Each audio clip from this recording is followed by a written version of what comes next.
This video is mostly theory and talking about some of the terminology used to describe Lowpoly. If you're interested in the technical and creation aspect alone, you can skip this video. It is essentially me describing what I consider to be the three most often used definitions and expressing my views. Lowpoly is a term used nowadays to describe several things. I made a video on this topic before, but I'll explain it briefly. The technical definition of Lowpoly, as it is used today in the video game industry, refers to the game-ready model, whereas the high polygon count model, made in software like ZBrush, which will be in the millions of polygons, the Lowpoly model, which we see in the game, will be in the thousands. All the detail of the high polygon model is projected onto the Lowpoly model with textures and materials. A wrinkle on someone's face or a scratch on someone's armor is actual polygons in ZBrush, but in the game engine it's a series of diffuse, specular and normal maps to simulate that detail.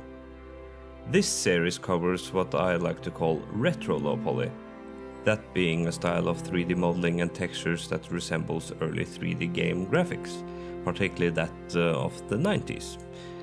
It is my belief that this style has now caught on now that the PlayStation and Nintendo 64 generation is grown up and growing increasingly nostalgic.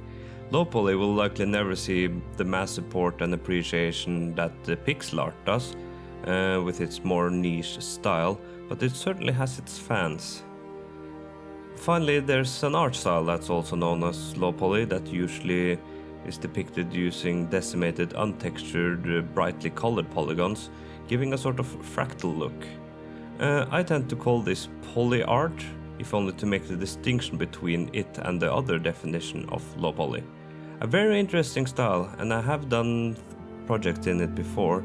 If there's any interest in it, I could do a video on this alone. That about covers the brief introduction into what Lowpoly is. If you have any questions or comments, please reach out. It's a topic I am particularly passionate about.